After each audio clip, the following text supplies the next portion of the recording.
Silakan kepada pemain ketiga untuk membacakan kartu materi. Terima kasih kepada Ibu Fasilitator. Saya mendapat materi 44, yang mana isi materinya apa yang dapat dilakukan orang tua untuk mencegah anak terjerat pornografi. Baiklah, menurut pendapat saya, kita sebagai orang tua terutama harus memberikan pengajaran tentang agama, bagaimana agama mengatur supaya kita menghindari atau menjauhi pornografi. Misalnya, bagaimana cara berpakaian, bagaimana cara berperilaku yang baik agar kita terjauh dari pornografi. Dan juga kita sebagai orang tua bisa memberikan pendidikan seksual sesuai dengan usia perkembangan anak tersebut. Yang kedua, yaitu orang tua bisa memberikan harus mendekatkan diri, memberikan dekat dan memberikan kehangatan kepada anak, yaitu bagaimana cara kita memberikan perhatian, bagaimana cara kita memberikan cinta dan kasih sayang kepada anak tersebut supaya anak itu merasa nyaman, merasa tentram di lingkungannya dan tidak mengarah ke pornografi untuk mencari ketenangan. Kalau dia tidak mendapatkan kesenangan di lingkungannya, maka dia akan mencari ketenangan di luar. Besar kemungkinan dia akan terjerat kepada pornografi. Yang ketiga, yaitu sebagai orang tua kita harus tetap mengawasi dan membatasi apa saja yang ditonton oleh anak, karena tidak semua video yang ditonton itu berdampak positif untuk perkembangan anak ke depannya. Jadi perlu pengawasan orang tua. Yang keempat, yaitu harus ada komunikasi efektif antara orang tua dengan anak. Bagaimana komunikasi efektif?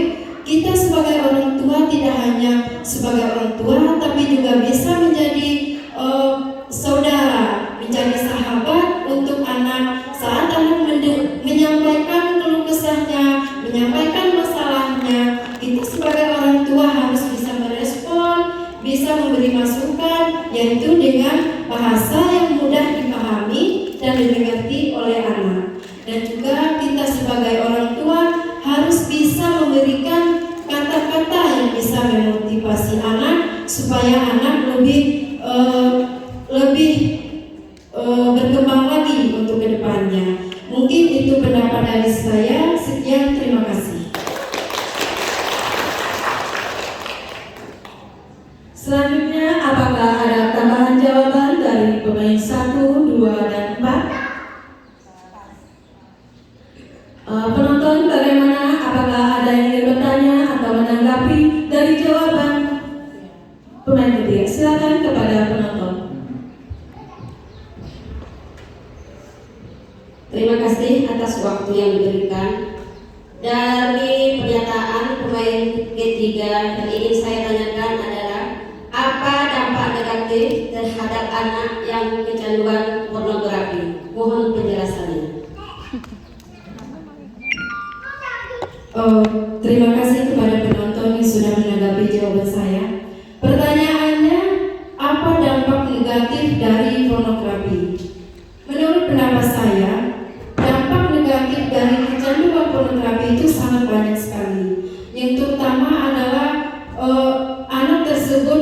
mengalami kerusakan pada sel-sel otak kalau sudah kecanduan pornografi.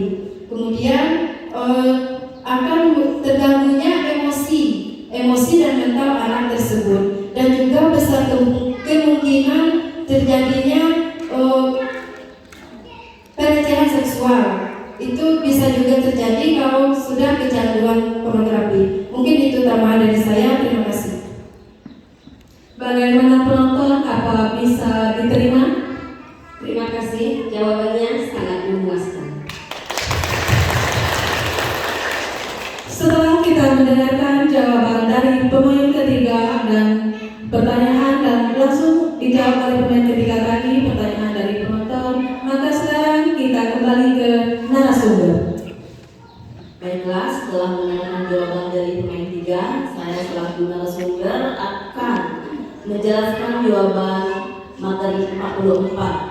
Apa yang dapat dilakukan orang tua untuk mencegah anak terjerat pornografi? Yang pertama, mengajarkan kepada anak tentang bagaimana agama mengatur untuk menghindari pornografi. Misalnya, bagaimana pengaturan pakaian, perilaku yang dilarang yang mengarah kepada pornografi. Yang kedua, menjalin kedekatan dan kehangatan dengan anak. Yang ketiga, membatasi media yang ditonton anak. Yang keempat, menempatkan media yang dapat mengakses internet di ruang terbuka. Yang terakhir, memperkuat komunikasi efektif dengan anak. Bagaimana pemain, bisa dipahami? Bisa. Terima kasih. Terakhir kita ke pemain keempat.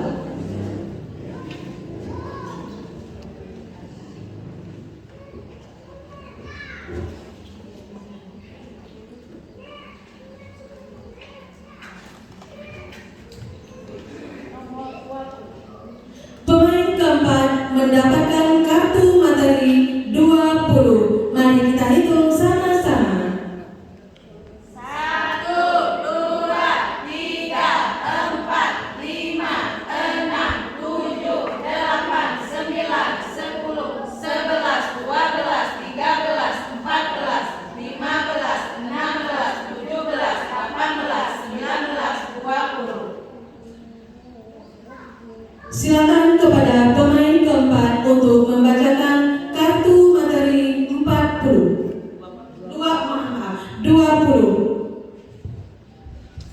Terima kasih kepada Ibu Fasilitator. Baiklah, saya akan membacakan materi 20. Jelaskan pengaruh positif dan negatif dari handphone bagi anak. Menurut pendapat saya, dari sisi positifnya adalah anak-anak mudah menjalin komunikasi dengan banyak orang dari jarak yang jauh, dan juga anak-anak mudah mengakses berbagai informasi dari internet. Kemudian dan juga dapat membantu anak-anak mengembangkan keterampilan motorik halusnya. Dampak dari sisi negatifnya adalah anak-anak bisa kecanduan atau menonton film-film yang tidak benar dan yang bisa mengakibatkan terjadinya pernikahan dini. Dan juga anak-anak jadi malas belajar karena keasikan bermain game atau bermedia sosial. Kemudian dan juga berpengaruh pada kesehatan anak, terutama kesehatan mata. Itu aja dari saya. Terima kasih. Bagaimana pemain 1, 2, dan 3? Apakah ada tambahan jawaban? Silakan. Terima kasih Ibu Fasilitator.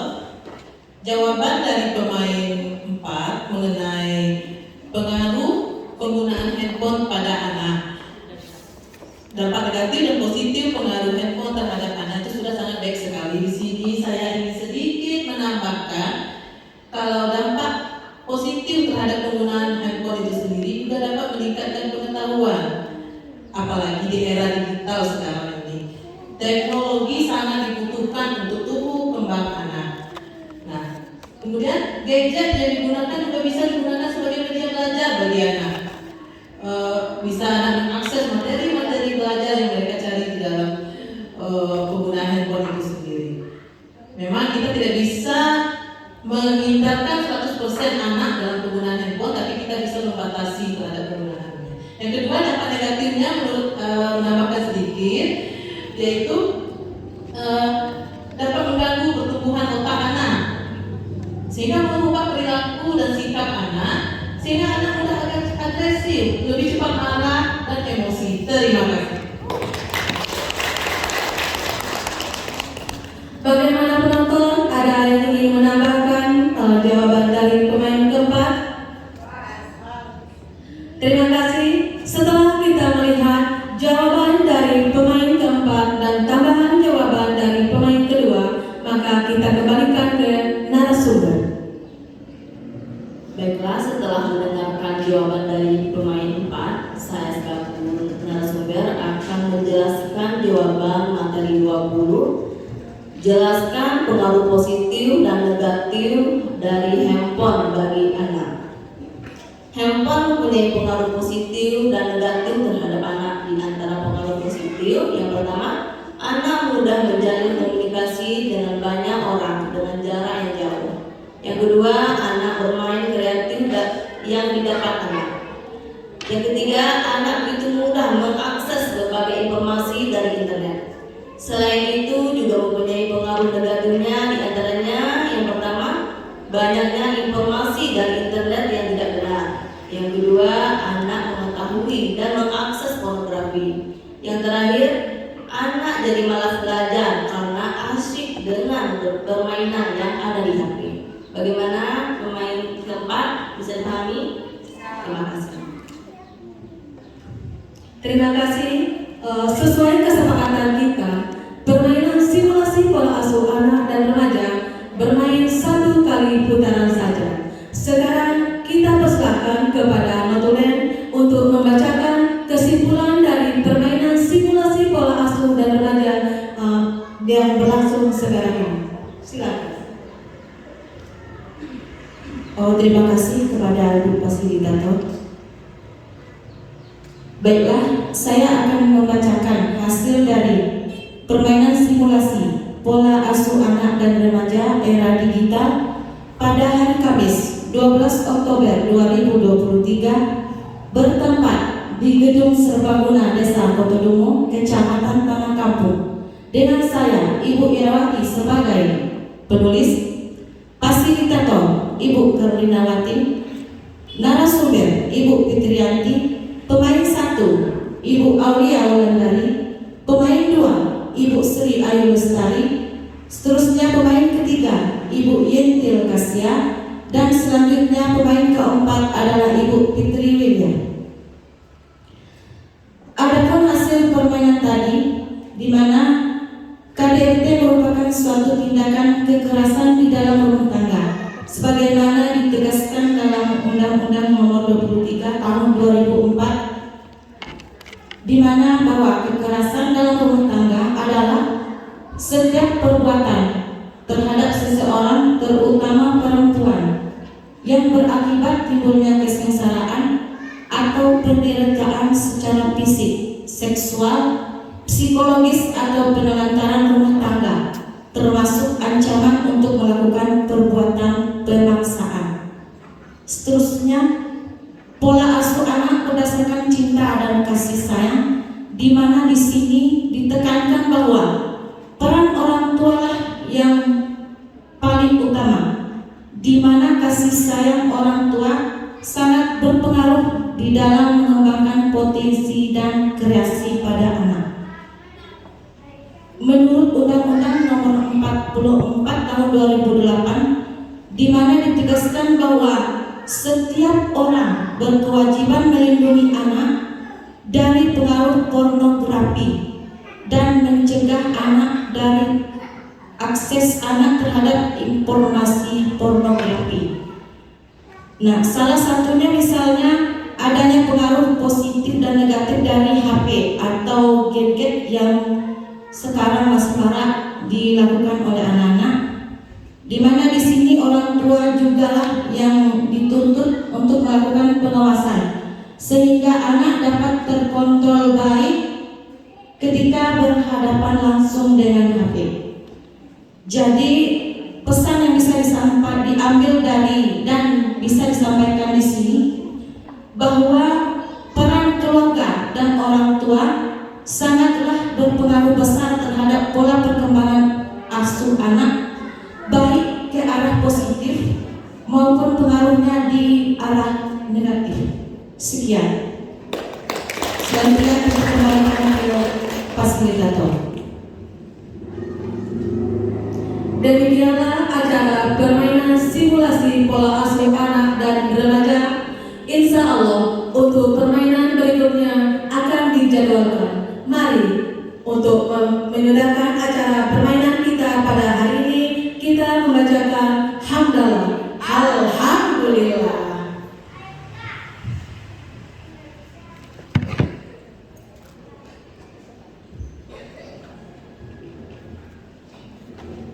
Pari Kecamatan Tanah Kampung. Keluarga Indonesia sejahtera harmonis. Keluarga Indonesia anti trafficking. Keluarga Indonesia lindungi anak terhadap kekerasan seksual. Keluarga Indonesia sehat anti narkoba.